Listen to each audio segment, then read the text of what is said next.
Okay, this is going to be Bach and Bacon quotes. It's from my book, The Holy Grail of Wisdom Quotes, P. Rogers. And basically, the reason I'm doing Bach and Bacon, they're not logically necessarily fit together. They actually kind of are close in time, but it's just because I'm going in alphabetical order. So Bach lived from 1685 to 1750.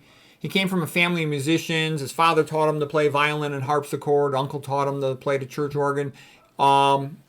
He had a whole bunch of kids. He had like 22 children. Only 10 of them survived into adulthood. But Bach was an incredibly amazing guy. Not only is he one of the top, three best composers of all time, him with Beethoven and Mozart, depending on how you look at it, and Handel. My favorite song of his would probably be BWV 1056 Largo for violin. Okay, but he's got tons of great songs. I made a separate video about the best songs of Bach. I had learned a lot of classical music because I dated a musician who went to Juilliard, and she taught me everything about classical music. Plus, my parents were always listening to classical music, so I heard it all the time growing up.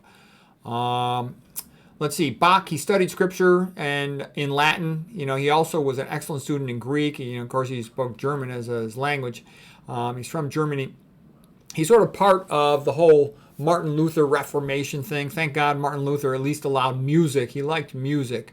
During his lifetime, this guy Greenberg has a lot of good courses on music. He said Bach wasn't even considered among the second tier of composers for his day. He never got the jobs he wanted. He did not even have a university degree. He was considered a hothead. So that's a lot of times how great ones are. Just like I'm not appreciated by the nutrition community. Okay, anyways, just kidding there. Bach, Will Durant quote, Bach is the Reformation put to music. Okay, Glenn Gould, the great pianist, he said, music is the building of sound and Bach is the greatest architect of all time. Here's things Bach would say. Ceaseless work, analysis, reflection, writing, much endless self-correction. That is my secret. He would actually, week after week, compose new pieces for his church. And that's basically what he did. He wrote church music, but he wrote it so well. It's like the best music ever written, a lot of it. And listen to his attitude. Bach says, I was made to work. Sometimes I'll say that to myself. I'm kind of tired. I feel like wimping out on a project. I'll say, be like Bach. Bach was made to work, and that's the way you should be too. Okay, here's a quote by Bach. I have always kept one goal in view, to conduct church music to the honor of God. The aim of all music should be to the glory of God. He would just write that on all his music, to the glory of God. And that's one of the reasons why, too, I'm so proud to be a Christian, because I've studied history. If you study history, you'll see the Christians have done the best aesthetic stuff that any culture has ever done. There's no culture even close. There's no culture even in the ballpark. That's why I always laugh at this modernism. It's a joke compared to these guys. And they're like this, okay? Bach, Mozart, Michelangelo. Mozart not as much, but still religious. But like Newton, you just say every piece to the glory of God. Michelangelo, I just create art to the glory of God. And when you guys do that, they become more powerful in terms of their creative ability and their work capacity. Bach, I play the notes as they are written, but it's God who makes the music. And I studied the videos about his life. He's incredible. But yeah, he wasn't that much appreciated. A lot of his music was wasted and lost after he died. Luckily, some of it was saved. Okay, all the Kershel stuff. Okay, so anyways, I play the notes as they are written, but okay, here's a quote. Henry Amiel. The test of every religious or educational system is the man that it forms.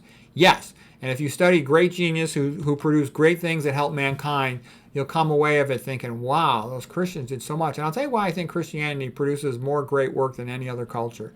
The reason is, what I've seen, because I know lots and lots of smart doctors. Most doctors, they want to just do their job, make their money, go home, spend time with their family. And that's a very reasonable goal. All through the history, if you read history, you'll see all these different cultures where all people cared about was their family. Maybe their local group, maybe their city or something. But with Christianity, it kind of makes you care about the whole world to some extent. And the idea that God is a creator, we're created in his image, therefore we can create too. They're just more likely to do altruistic creation for the heck of it. They just are. And when I look at the great doctors, the one who just sort of like paid this price to do things that help humanity rather than just went for the money, very often they'll have this mindset. It's just a fact. Study it yourself, you'll see the same thing. The scientific method came out of Christianity, out of the Catholic Church. It's just a fact. And I think it's for the reasons we're talking about culturally. Plus, it's also a question, too, in Christian societies, property was secure. I had heard about great inventions being made in some of these ancient societies, like in China or something, and the ruler would just steal it away. So people will go, well, screw it. Why should I try to do anything creative in a industrial or technical way if it's just going to be stolen away from me? So that's another thing that you need. Actually, the things that make a society take off would be Christianity, capitalism. Capitalism is the only economic system that works. And having something like the Constitution, free speech, etc., all the things that go in there, the protections, the intrinsic rights, property, etc.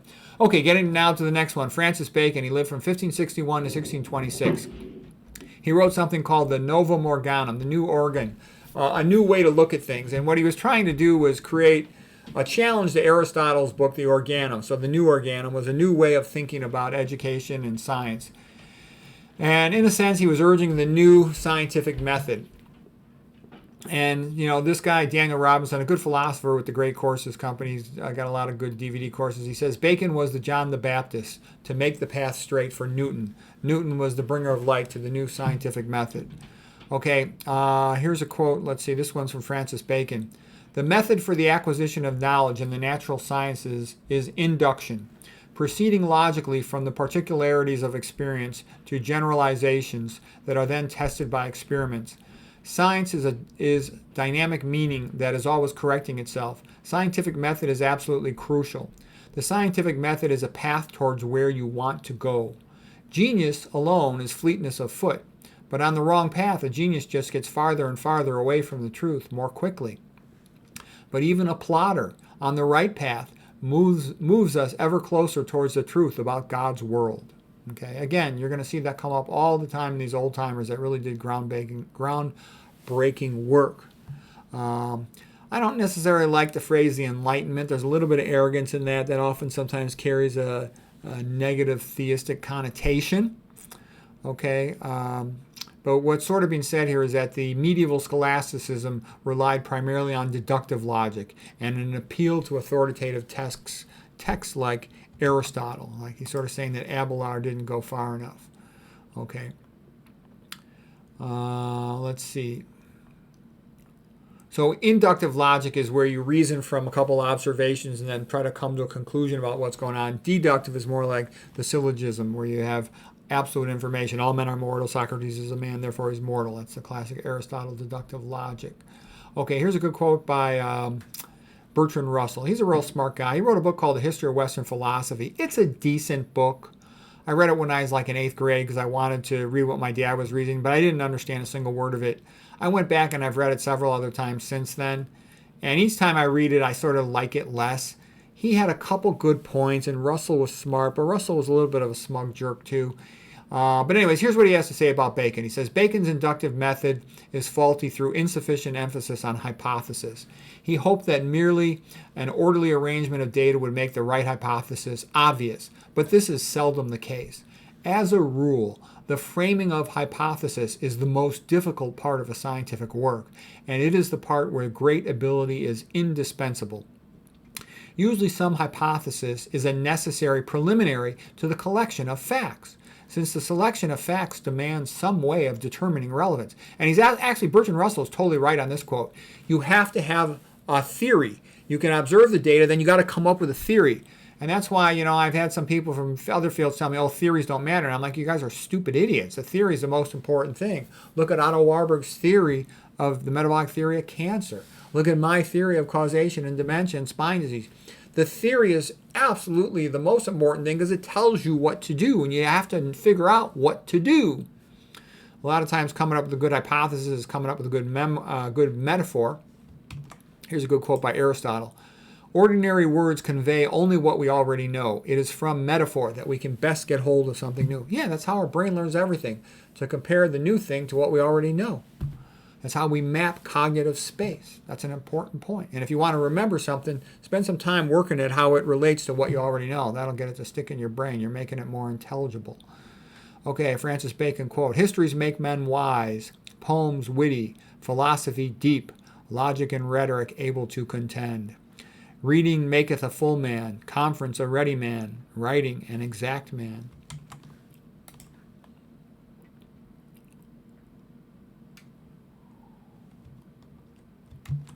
Okay. For what a man would like to be true, he more readily believes. Yeah, we believe more readily things we want to believe, that we like. Nature cannot be ordered about except by obeying her. Francis Bacon. Yeah, you make more progress figuring out what nature wants you to do than by trying to change nature. Friendship redoubleth joys, and cutteth griefs in half. All rising to a great place is by a winding stair. Yeah, and that, to me, that's kind of like a winding stair is a little bit like you go up 2 steps, you get knocked back down 1, you go up 2, you get knocked back down 1. And that's also, people sometimes tell me, why are you so arrogant, stuck up, narcissistic? And I'm like, do you know how many insults, criticism, and obstacles I run into anytime I try to do something useful? They're off the charts endless. So you have to be strong and confident and have a sense of destiny that even though you're going to get knocked back down and block a lot, you still know you're right, so you proceed. And you have to have that. And that's why wimps don't achieve anything. Because unless you're strong and you can handle it, you're going to have repeated insults and humiliations. You're not going to ever achieve anything significant in an academic, intellectual way, or in a lot of other fields too.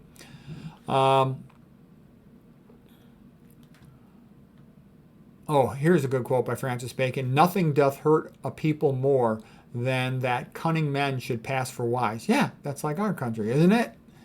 Okay, knowledge is power, Francis Bacon. All right. A little philosophy inclineth a man's mind to atheism, but depth in philosophy bringeth a man's mind to religion. It's pretty obvious. There's so many arguments that support the existence of God. If you seriously look at them, you can't come away with them without thinking probably from God, because there's no other way for these other things to happen. If you go to the astronomy fine-tuning arguments, the biochemistry fine-tuning arguments, the molecular biology fine-tuning arguments, the chemistry fine-tuning arguments, the unmoved mover and all that stuff. Good luck figuring out how to explain that without God. Okay. Francis Bacon continues. We know the truth about something. When we know the truth about something, we are better able to make predictions about it. Or if we know that an animal is a dog, then we know a lot about it. Okay, Francis Bacon, who questions much.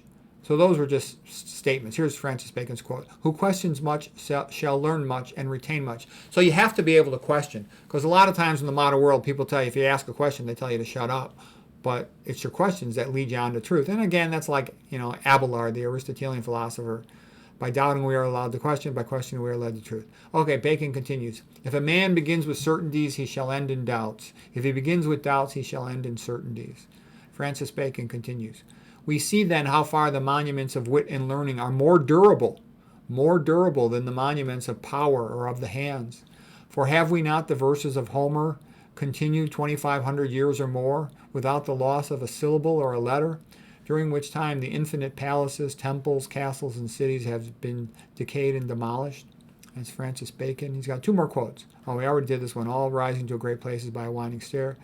Manifest merits procure reputation, occult one's fortune. So what he's basically saying is if you want to be famous, you have to put your achievements out in the open for people to know about, to procure fame.